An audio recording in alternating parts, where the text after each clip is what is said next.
تو نماز پڑھتے ہوئے مجھے یہ احساس کیوں نہیں ہوتا کہ میں اس کائنات کے رب کے سامنے کھڑا ہوں؟ مجھے اس سے ڈر کیوں نہیں لگتا؟ مجھے اس کی موجودگی کا احساس کیوں نہیں ہوتا؟ اس کا تعلق ہے یقین کی گہرائی سے۔ اس پر حقیقت ایمان کے ضمن میں میری ایک کتاب بھی موجود ہے، اسے پڑھیے۔ اور میں نے پچھلے دنوں 40 نبوی جو ہے اس کی جو حدیث کا درس میں دے رہا ہوں جمعے کے خطبات کے اندر، اس میں بھی اسلام اور ایمان پر بڑی مفصل بحثیں میں نے کی ہے، اس کے بھی آڈیو ویڈیو موجود ہے۔ ایک ہے ایمان جس کو آپ کہیں گے لپ سروس، زبان سے ہم کہہ رہے ہیں کہ ہم نے اللہ کو مانا، رسول کو مانا، قرآن کو مانا، کتاب کو مانا، نبیوں کو مانا، آخرت کو مانا، روز قیامت کو مانا، جنت کو مانا، دوزخ کو مانا۔ یہ ہے ایک سطح۔ ابھی آپ کا یقین دل میں قائم نہیں ہے۔ اس وقت تو ظاہر بات ہے کہ آپ کا قول کچھ اور ہوگا، عمل کچھ اور ہوگا، اس لیے یقین تو ہے ہی نہیں، یہ تو صرف قول ہے۔ ذالک قولہم بافواہہم، اپنے منہ سے بات آپ نکال رہے ہیں صرف، لیکن یہ دل میں نہیں ہے۔ اچھا، اب دل میں اتر جانا بھی اس کے درجے ہیں۔ اس درجے اتر جانا کہ آپ ہر وقت یہ محسوس کریں کہ اللہ مجھے دیکھ رہا ہے، یہ ہوگا تو یقیناً پھر آپ کو نماز میں بھی لطف آئے گا۔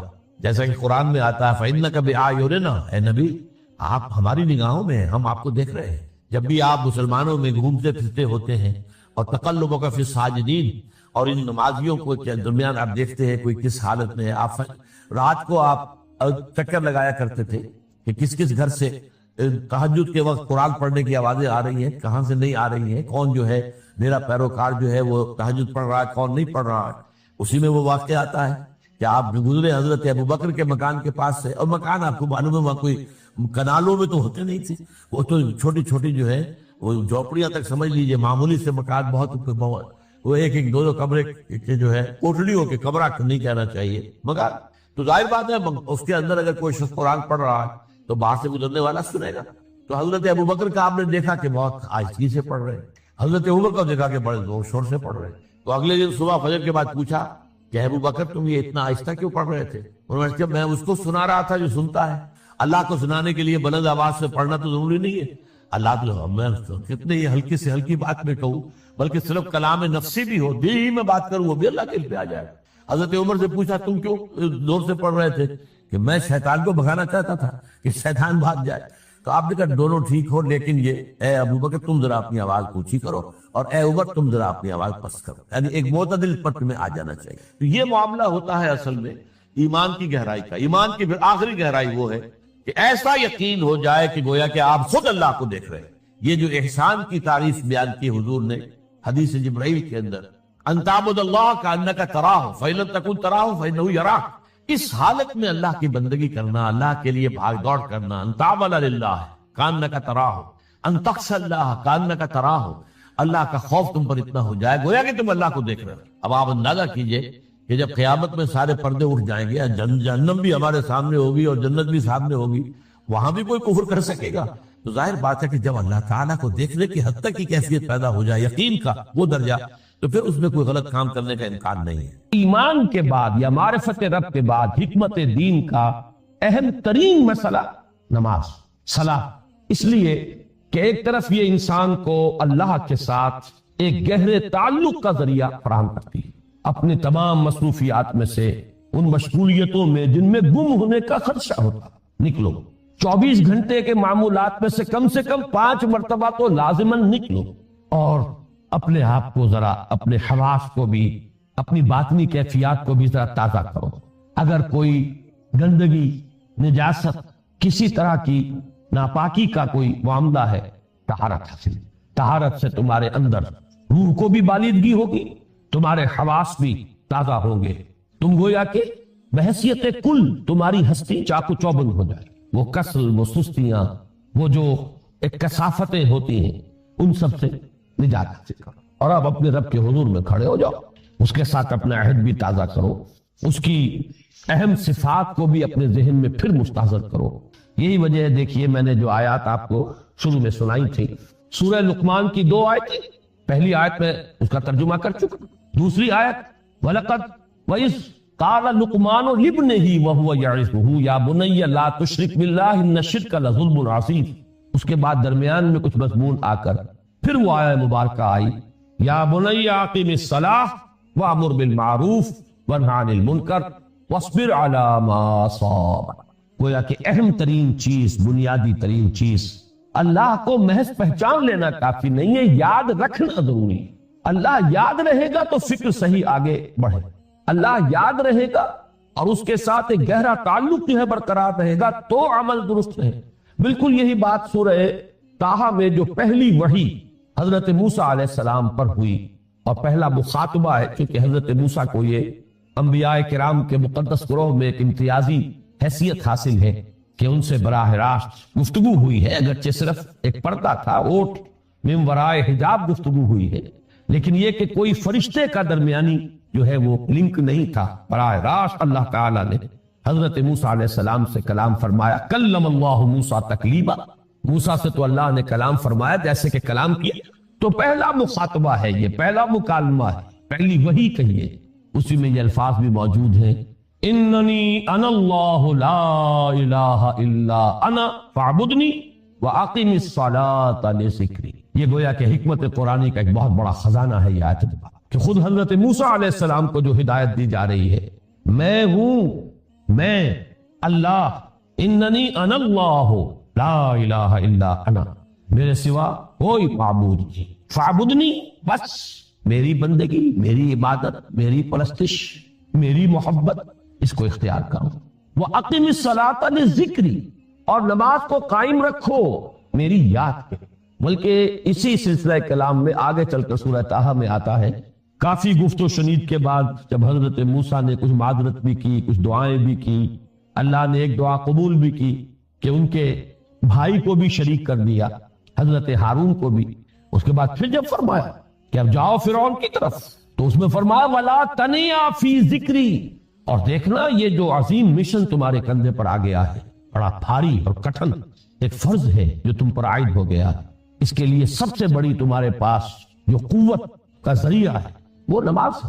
اقیمس فلا تنیا عن ذکری، میری یاد میں کبھی غفلت نہ کرنا، اس میں کبھی کوئی کمی نہ آنے دینا۔ جیسا کہ میں نے عرض کیا تھا کہ جیسے ہی وہ تعلق جو ہے کمزور پڑتا ہے یا منقطع ہو جائے معاذ اللہ، تو پھر انسان گویا کہ شیطان کے لیے ایک لقمہ تر بن۔ اب آپ غور کیجئے، تیسری شے تقرب الی اللہ، اس کے حوالے سے بھی جو فرائض اور نوافل کی بات ہے اس کو اس وقت ذہن سے نکال کر یہ سمجھیے کہ اس میں نماز کا کیا مقام ہے، اس لیے کہ نماز فرض بھی ہے، نماز نفل بھی ہے، وہ تو ان دونوں میں شریک ہو جائے۔ اب اس کو لفظ صلاۃ کے حوالے سے آپ ان دونوں چیزوں کو سمجھیں۔ صاد لام واو یا یہ چونکہ حروف علت ایک دوسرے سے بدلتے رہتے ہیں، یہ جو مادہ ہے اس کی جو خالص لغوی اصل ہے، جو خالص عربی زبان میں اس کا بنیادی مفہوم ہے، وہ آگ جلانا یا آگ تاپنا یا آگ سینکنا، حرارت حاصل۔ لہذا بار بار آتا ہے جہنم کے ذکر میں، اسلوہا، اب جلو اس میں، تاپو اس کو، یہ سینکے گی تمہیں۔ بلکہ تفتلون کا لفظ آیا ہے حضرت موسیٰ کے کلام میں، جب وہ گئے تھے کوہ طور پر، جب پہنچ گئے تو تھے آگ کی تلاش میں، لعلکم تفتلون، تو اپنے اہل خانہ سے یہی کہا تھا کہ مجھے کہیں وہ روشنی نظر آ رہی ہے، غالباً کوئی وہاں سے آگ مل سکے گی، ورنہ یہ کہ کوئی رہنمائی کو رستہ مجھے مل سکے گا، میں وہ آگ لے آؤں گا، کوئی چنگاری وہاں سے لے آؤں، لعلکم تفتلون، تاکہ تم، اب یہ اصطلاح در حقیقت باب افتعال ہے، اور یہ تے یہاں پر توئے کی شکل اختیار کر گئی، تا نے توبن کی صورت اختیار کی سواد کی وجہ سے۔ بہرحال اس کا سب سے بنیادی مفہوم جو ہے وہ ہے تاپنا، سکائی حاصل کرنا، حرارت۔ اس کے حوالے سے سمجھ لیجئے کہ سب سے بنیادی تعلق اس کا جو ہے وہ روح کے ساتھ۔ روح میں محبت خداوندی کی آگ اگر ٹھنڈی پڑ گئی، اگر محبت خداوندی کی حرارت میں کمی ہو گئی، تو اس کو اثر نو، جس کو کہ میں آج سوچ رہا تھا تو ایک لفظ ذہن میں آیا کہ جیسے بیٹری اس کو ریچارج کیا جاتا، اسی طریقے سے روح کے اندر محبت خداوندی کی اس حرارت کو اثر نو تازہ کرنا، یہ ہے در حقیقت نماز کا اصل۔ اس لیے کہ اس لفظ کا بنیادی مفہوم، اصل لغوی مفہوم تو یہ، اگرچہ اس کا سب سے زیادہ کثرت سے جو استعمال ہوتا ہے، اور لفظ صلاۃ جس سے در حقیقت جس تصور پر مبنی ہے وہ ہے اقدام، کسی کی طرف متوجہ ہونا، اور پھر دعا۔ صلاۃ کا سب سے قریبی مفہوم لفظی جب بیان کیا جائے گا، اس سے مراد، اس کے معنی، تو دعا اس میں اہم ترین، کسی کی طرف توجہ کرنا، مناجات کرنا، گفتگو کرنا، مخاطبہ، مکالمہ، دعا، یہ در حقیقت صلاۃ کا سب سے بڑا اصطلاحی مفہوم ہے۔ لیکن جو اس کا مادہ ہے، صاد لام واو یا صاد لام یا، اس کا اصل مفہوم جو ہے وہ تاپنا، حرارت حاصل کرنا. تو ان دونوں کے حوالے سے استفا، وہ تاپنا اور حرارت حاصل کرنا وہ ہے روح کے اعتبار سے. وہ جو کہا اقبال نے کہ مجھے عشق کی آگ اندھیر ہے، مسلمان نہیں راہ کا ڈھیر. یہ عشق کی آگ جب بجھ جاتی ہے، در حقیقت یہی تو انسان کی روحانی موت ہے. جب یہ نہ رہے تو چاہے منطق میں بہت انسان ماہر ہو. مجھے اقبال کا ایک شعر یاد آیا ہے تقابل کرتے ہوئے، ایک انسان محکوم اور ایک انسان حر، آزاد انسان. ان کی نفسیات میں جو بنیادی فرق علامہ اقبال نے مختلف مواقع پر بیان کیے ہیں. محکوم ہے بیگانہ اخلاص و مروت، ہر چند کے منطق کی دلیلوں میں ہے چالاک. تو منطق کی دلیلوں میں انسان چالاک ہو جائے اور وہ لغت ہائے حجازی کا وہ ایک خزانہ بن جائے، اسے تمام الفاظ کے معنی یاد ہو، وہ بڑے مسائل فقہ کے اسے ازبر ہو، جزیات بے انتہا جزیات جو ہیں وہ مستحضر ہوں، فلسفے کے بڑے بڑے مسئلے اس نے حل کر لیے ہوں. لیکن اگر روح میں وہ اللہ کی محبت کی آگ نہیں ہے، وہ تپش نہیں، مجھے عشق کی آگ اندھیر ہے، مسلمان نہیں راہ کا ہے. اسی کے حوالے سے آج مجھے یاد آیا تھا کہ وہ جو بڑی سادہ سی ایک نظم ہے، اللہ تعالیٰ سے دعا یا رب دل مسلم کو وہ زندہ تمنا دے، اس میں بھی جو الفاظ آئے جو روح کو گرما دے اور قلب کو تڑپ، یہ ہے اصل جو مقصود ہے نماز. اور یہی وہ چیزیں جیسا کہ میں نے عرض کیا تھا کہ نگاہوں سے اٹھو، یہ پہلو سامنے ہے ہی نہیں، دوسرا پہلو سامنے ہے اور وہ بھی میرے نزدیک بہت اہم ہے، بہت بنیادی ہے، اس میں کوئی شک نہیں.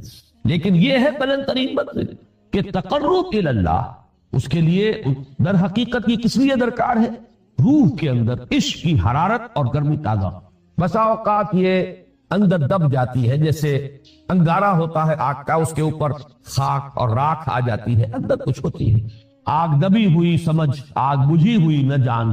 اس دبی ہوئی آگ کو پھر ایک شعلہ بنانا، پھر اس کے اندر ایک حیات تازہ پیدا کرنا، یہ ہے نماز کا اہم ترین اور بلند ترین مقصد. لیکن اس کے ساتھ ہی اس نماز میں ذکر ہونا، اس کا یہ ذکر ہے. اور ذکر کی جب میں فہرست بیان کیا کرتا ہوں، بہت سے حضرات کے سامنے ہوگا کہ ذکر کا در حقیقت مفہوم ہے استحضار اللہ فی القلب. ہمارے ہاں غلطی سے جو ذرائع ذکر ہے انہیں ذکر قرار دے دیا. نماز ذکر نہیں ہے، نماز ذکر کا ذریعہ. اقیم الصلاۃ لذکری، نماز قائم کرو میرے ذکر کے لیے. یہ اللہ اللہ کہنا یا ادعیائے معصورہ جو حضور صلی اللہ علیہ وسلم کی مسنون دعائیں ہیں، انہیں اپنے تمام معمولات دنیاوی کے ساتھ ساتھ ان دعاؤں کو بھی انسان پڑھتا رہے، اللہ سے دعا کرتا رہے. یہ تمام ذرائع ذکر ہے. سبحان اللہ الحمدللہ الحمدللہ، اس کا آپ ورد کیجئے، یہ بھی ذریعہ ذکر ہے. حقیقت میں ذکر ہے استحضار اللہ فی القلب، اللہ کو دل میں لے آنا، اللہ کو دل میں حاضر کر لینا. اصل میں تو ترجمہ ہوگا، لیکن حاضر جاننا، یہ کیفیت جو ہے انسان کو حاصل ہو جائے. اب اس کے حوالے سے ذرا بات سمجھیے کہ ایک تو میں عرض کر چکا ہوں مجسم ذکر تو قرآن ہے، لہذا ذکر کی فہرست جب آپ کریں گے ذرائع ذکر تو ان میں سب سے پہلے قرآن ہے، اس لیے کہ وہ ہماری حکمت کے پہلے مسئلے کو حل کرتا، بنیادی مسئلہ، اہم ترین مسئلہ. دوسرے نمبر پر ذکر جو ہے، اب اس کے لیے کچھ اصطلاحات جو میرے مختلف دروس میں شاید آپ کے سامنے بعد میں آئیں یا پہلی آ چکی ہوں، ان کے حوالے سے میری بات سمجھیں. ایک ذکر غیابی ہے، تھرڈ پرسن میں، صیغہ غائب میں اللہ کی یاد، اللہ اکبر اللہ اکبر اللہ اکبر.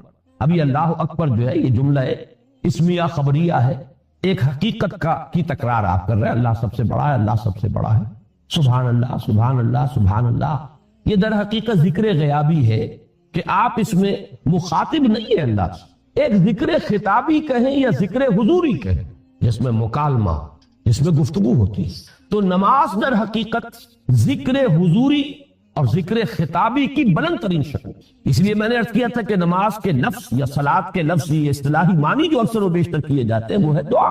اور دعا میں ہوتا کیا ہے؟ مکالمہ ہے، مخاطب اے اللہ، اے میرے رب، اے پروردگار.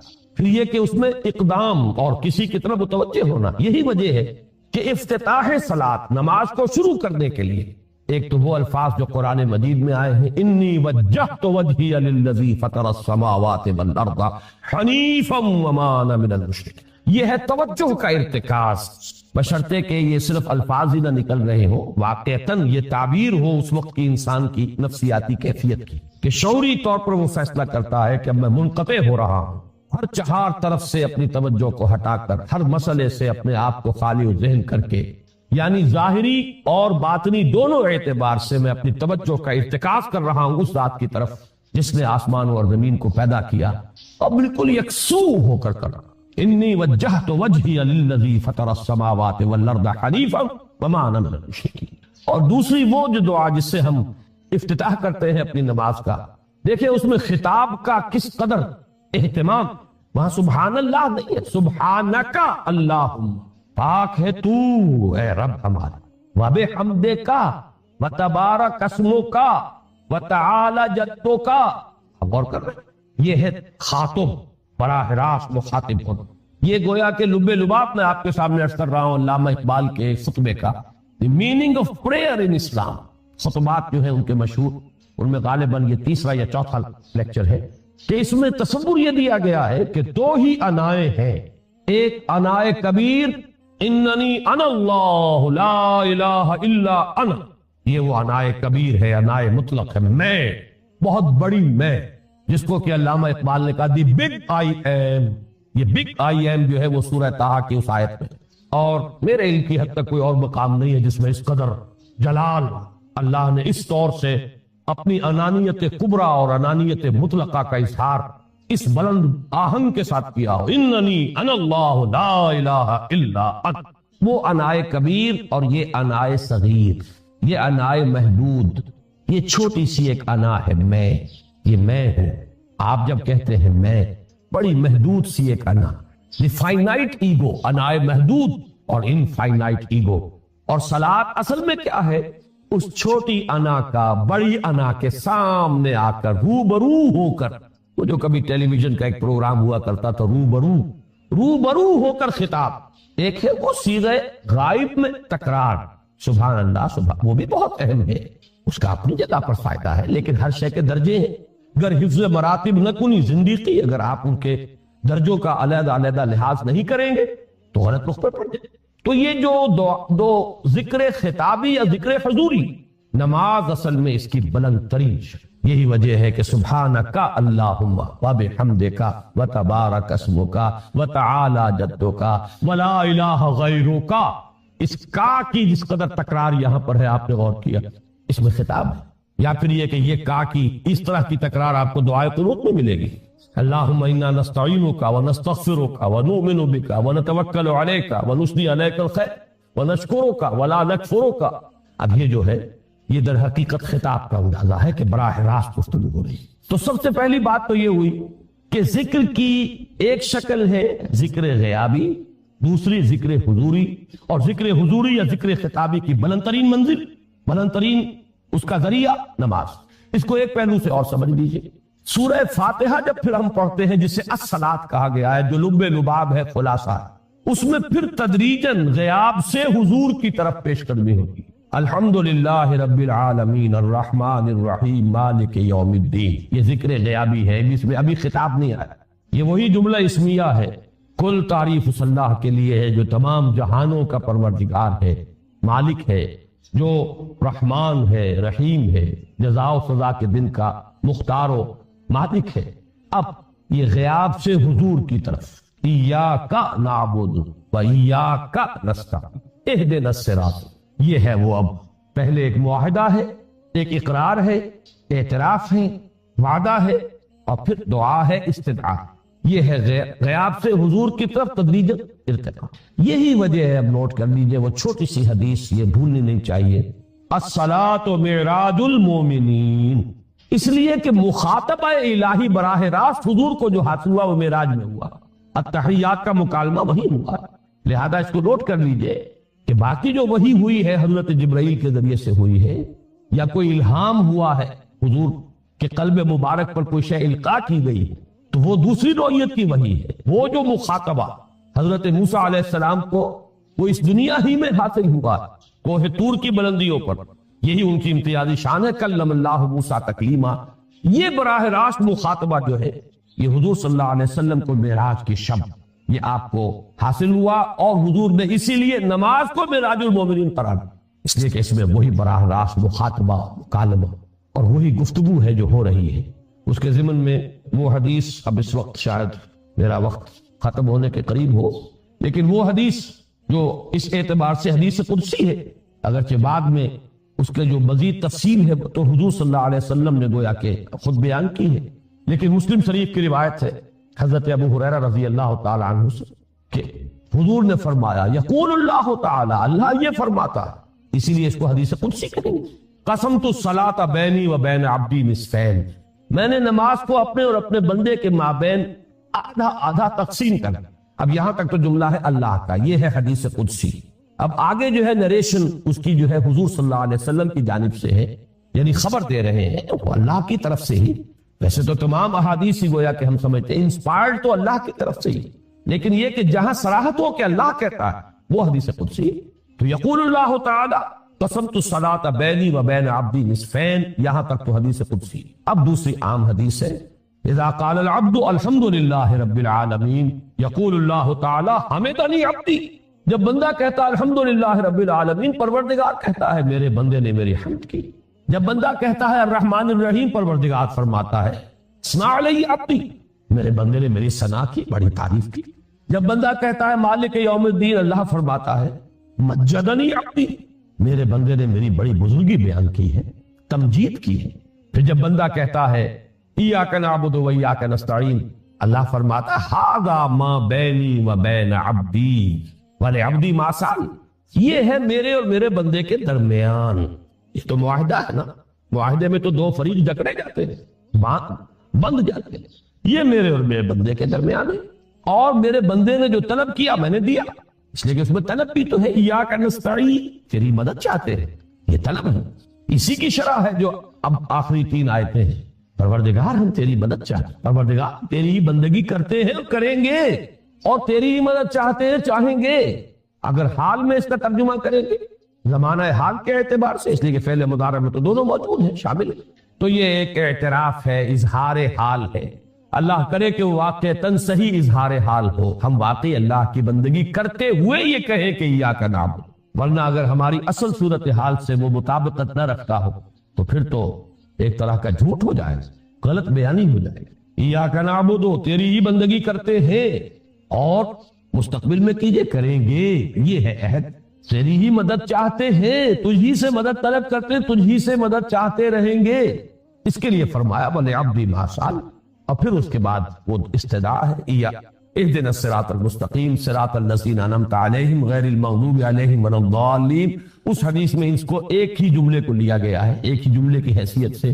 جب بندہ یہ کہتا ہے تو اللہ فرماتا ہے ھذا لعبدی ولعبدی ما سأل، یہ خالص میرے بندے کے لیے ہے۔ اس بندے نے ایک درخواست پیش کی ہے اور میں نے گرانٹ کی، وہ اپلیکیشن، وہ ریکویسٹ گرانٹڈ ہم نے دے دی، ولعبدی ما سأل۔ یہ ہے اس کی تاثیر کا عالم، بشرطے کے معاملہ و شعور کے ساتھ، بشرطے کے مطابقت ہو ظاہر اور باطن کی، بشرطے کے مطابقت ہو قول اور فعل کی، تو اس کا اتنا اونچا مقام ہے کہ ایک ایک جملہ ادھر ادا ہوا، ادھر اللہ کی طرف سے ریسپانسبل نہیں۔